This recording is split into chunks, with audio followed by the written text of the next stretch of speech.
ડભોઈ તાલુકાના કુંઢેલા ગામે એમજીવીસીએલની ઘોર બેદરકારી, ખુલ્લા વીજ વાયર અને લટકતો થાંભલો મોતને આમંત્રણ આપે છે। તંત્રની આળસ, જાનહાનિ થશે તો જવાબદાર કોણ? ગ્રામજનોમાં ભારે રોષ। ડભોઈ તાલુકાના કુંઢેલા ગામે વીજ કંપની એમજીવીસીએલની ગંભીર બેદરકારી સામે આવી છે। ગામમાં વીજળીના નવા થાંભલા નાખવામાં આવ્યા હોવા છતાં જૂના અને જોખમી થાંભલાઓ તેમજ ખુલ્લા વીજ વાયરો ગ્રામજનો માટે જીવતું જોખમ બની ગયા છે। વારંવારની રજૂઆતો છતાં તંત્ર ઘોર નિંદ્રામાં હોય તેમ લાગી રહ્યું છે। કુંઢેલા ગામના રહીશોના જણાવ્યા અનુસાર વિસ્તારમાં વીજ લાઇનના નવીનીકરણના ભાગરૂપે નવો થાંભલો તો લગાવી દેવામાં આવ્યો છે, પરંતુ કામગીરી અધૂરી મૂકી દેવાઈ છે। ખુલ્લા વીજ વાયરો નવા થાંભલા પર વીજ વાયરોને સુરક્ષિત રીતે ફિટ કરવાના બદલે ખુલ્લા છોડી દેવામાં આવ્યા છે। આ વાયરો ગમે ત્યારે મોટા અકસ્માતને નોતરી શકે છે। લટકતો જૂનો થાંભલો જૂના જર્જરિત થાંભલો હજુ પણ હટાવવામાં આવ્યો નથી અને તે જોખમી રીતે લટકી રહ્યો છે। જો આ થાંભલો કોઈ રાહદારી કે મકાન પર પડશે તો મોટી જાનહાનિ થવાની ભીતિ સેવાઈ રહી છે।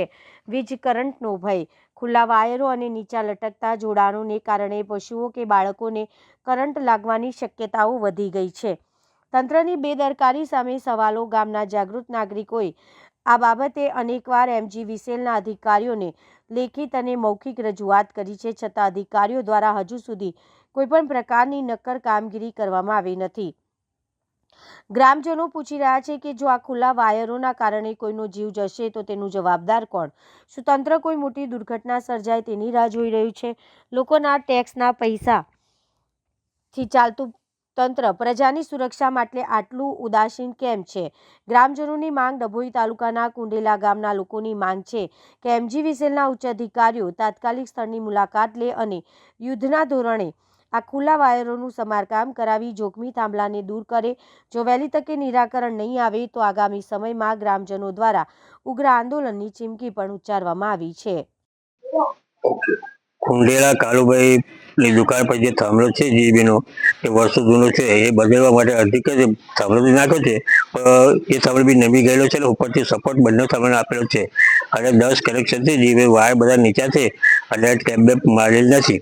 બીજું કે આ જીબી સબ ચાલુ થયું ત્યાર પછી કોઈ હેલ્પર કોઈ જોવાય, મેં હેલ્પર બંને રજૂઆત કરી, સરપંચે બી રજૂઆત જીબી કરતી, અમારા સભ્યોએ બી કરી હતી, તેમ છતાં કોઈ હજુ સુધી એનો ઉકેલ આવતો નથી અને 50-50 રૂપિયા બે કારીગર છે તે આખા ગામમાં કામ કર્યા કરે છે અને હેલ્પર અમે જોવા જ મળ્યું, હેલ્પર એક વખત મને મળ્યા, એમને બી રજૂઆત મેં કરી હતી, તે છતાં આજ સુધી કોઈ નિવેડો આવ્યો નથી।